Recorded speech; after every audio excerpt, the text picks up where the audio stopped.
Russia Ukraine போர், Israel அமாஸ் போர் வரிசையில் அமெரிக்காவின் நள்ளிரவு பேச்சுவார்த்தையால் இந்தியா பாகிஸ்தான் யுத்தம் 4 நாட்களில் நிறுத்தப்பட்டாலும் எந்த நேரமும் இந்தியாவிடம் பாகிஸ்தான் வாலாட்டலாம் என்பதே வல்லுநர்களின் கருத்தாக இருக்கிறது.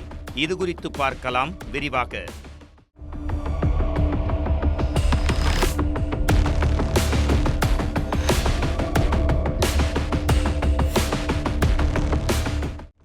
இஸ்ரேல் ராணுவம் அல்லது பொதுமக்கள் மீது தாக்குதல் தொடுக்கப்பட்டால் பல ஆண்டுகள் காத்திருந்தாவது பழி தீர்க்கும். குறிப்பாக 1972 மேற்கு ஜெர்மனி முனிச் நகரில் நடைபெற்ற கோடைக்கால ஒலிம்பிக் போட்டியில் பங்கேற்ற இஸ்ரேலிய வீரர்களை பாலஸ்தீன போராளிகள் கொன்றனர். முனிச் படுகொலையில் பங்கேற்ற 8 பாலஸ்தீனர்களை குறிவைத்து ஒவ்வொருவரையும் தீர்த்து கட்டியது மொசாட். இதற்கு மொசாட் எடுத்துக்கொண்ட காலம் 30 வருடங்கள். அதே ஸ்டைலில்தான் இந்தியா பாகிஸ்தான் தீவிரவாதிகள் முகாம்கள் மீது ஏவுகணைகளை வீசி தீவிரவாதிகளை அழித்திருக்கிறது. இதற்கிடையில் தான் நடத்திய பேச்சுவார்த்தையில் போரை நிறுத்த இந்தியாவும் பாகிஸ்தானும் ஒப்புக்கொண்டதாக அதிபர் டொனால்ட் ட்ரம்ப் எக்ஸ் தளத்தில் பதிவிட்டார்.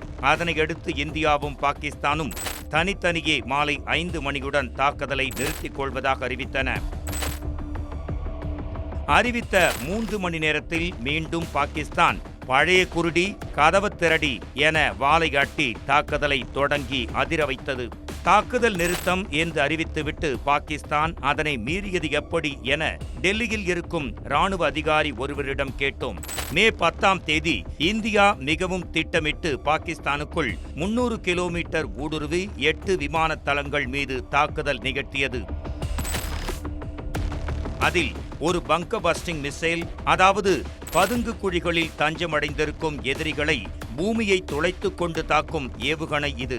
இந்த ஏவுகணை விழுந்த இடம்தான் பாகிஸ்தானை அலற வைத்து அமெரிக்காவிடம் சரண்டராகி போர் நிறுத்தம் என்று கூப்பாடு போட வைத்தது.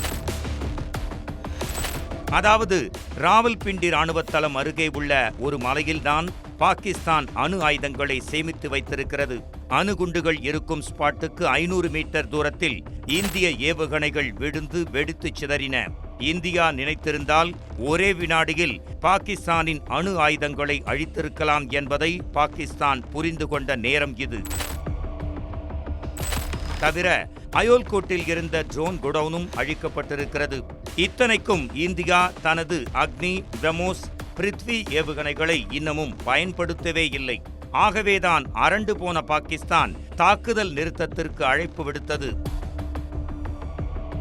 அதன் director general of military operations இந்திய அதிகாரியை தொடர்பு கொண்டு பேசிய பிறகு தாக்குதல் நிறுத்தத்திற்கு ஒப்புக்கொள்வதாக அறிவித்தது. ஆனால் நான் ஆட்சிக்கு வந்தால் 24 மணி நேரத்தில் ரஷ்ய யுக்ரைன் போர் நிற்கும் என பில்டப் கொடுத்த டொனால்ட் ட்ரம்புக்கு அதிபர் புட்டின் பல்ப் கொடுத்து இமேஜை சாய்த்து விடவே இந்தியா பாகிஸ்தான் போரை நான் தான் முடிவுக்கு கொண்டு வந்தேன் என்று டொனால்ட் ட்ரம்ப் மார்த்தட்டியிருக்கிறார்.